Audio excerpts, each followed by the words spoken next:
Hello again, cartoon animal collectors. In this case, we have an ancient one called the Bison latifrons, although I want to say latifrons myself. And it's from a Kong species. It's part of the beast ton, or on the internet it says ancient beasts. And this is wave 4, it's the second one in the wave. And here are the other two as well. There's 4 in the wave. There's some QR code action there. And it's a really sturdy box because it's made of rigid plastic, rigid polyurethane. So if you drop it, it's going to break. You want to be really careful. Here's a little credit card thing. You can scan that. And it goes to some sort of app that you can find info on here, but I never use it. Some Chinese text on all the models there. And then yeah, it's out in the wild as a robot, and just the thing again there. Alright, so we're using Wikipedia, also known as the giant bison or long-horned bison. It's obviously extinct. It's very large. Tip to tip, the horns can be over 2 meters across.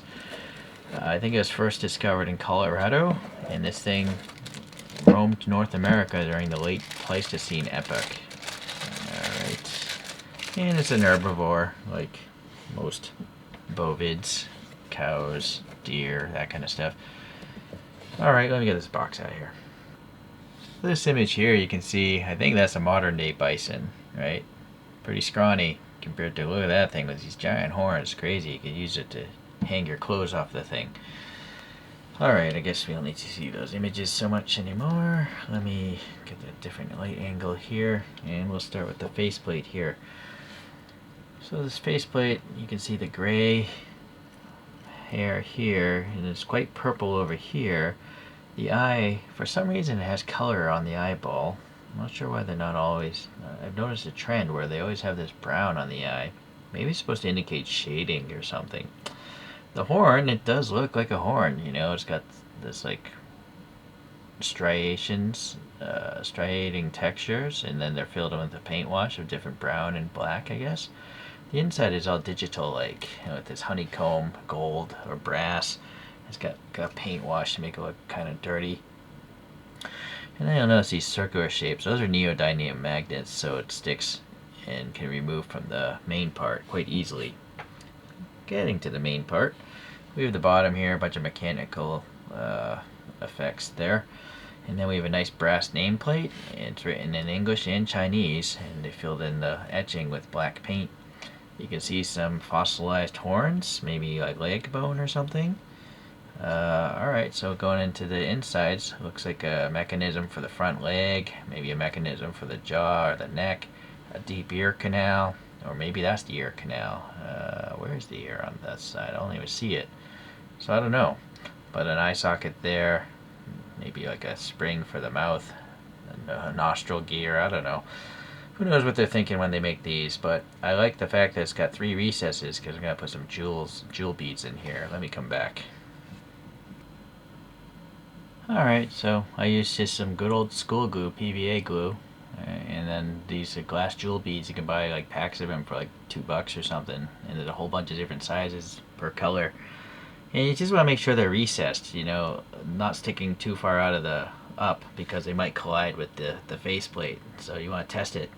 And being school glue, you can always pull it out, you know, break it out very easily if you put some hot water on there.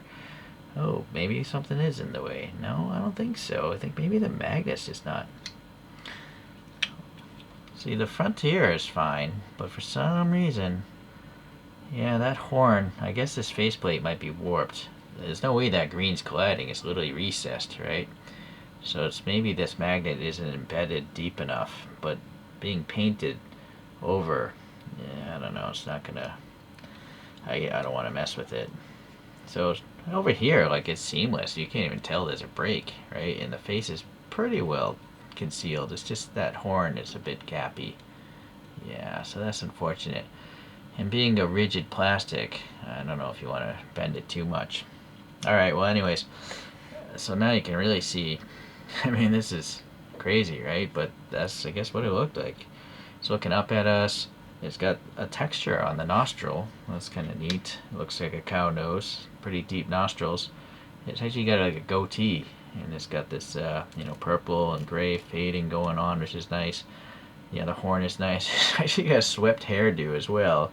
Kind of looks like Ray Romano or something. Um, Going around here, we have some tufts of hair sticking up. Oh, there's the ear. It's so camouflaged. All right, so the ear is there, and you got some pink highlights back here as well. So there's like some black, purple, pink. Those are the colors I'm seeing on the back side. It comes down here. We got this tail with also some pointy tufts of hair. And then we have like a leg bone, it looks like. You know, maybe a fossilized bone there and there. And then I guess two more here. And it looks like it's on rock. You can't even see the toe. Oh, here's the hoof right here. I can barely see a hoof down there. It's so embedded. Over here you can see the hoof. Wait, if I get the light in. And the actual gap of the hoof. So that's pretty cool. It's really sketchy, you know, to have these things sticking so far out.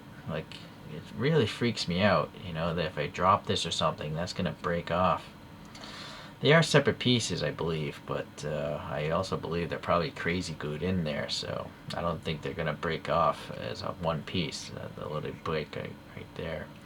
So it's really delicate, these things. They look fantastic, but yeah, you gotta be really careful handling these things. Alright, let's look at some other horned creatures. We have the good old woolly mammoth from the first wave of these ancient beasts. So these two both roam North America. They probably ran into each other and said, "What's up?"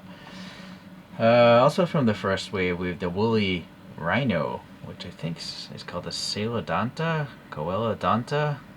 I can never remember, and I can't focus on that nameplate. It's too shiny, sorry.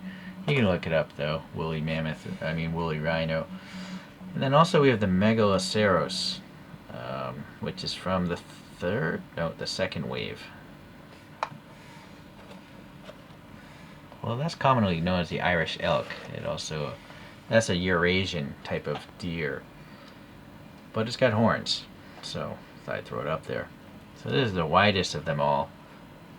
This is definitely one of the taller ones. I'm not sure if it's the tallest one, and they're all hairy in a cartoon form. You notice the hair, or the whatever hair on this, they look like feathers. They're much smaller than this one, and these are pretty big as well. So not everything's the same. You can look those videos up elsewhere.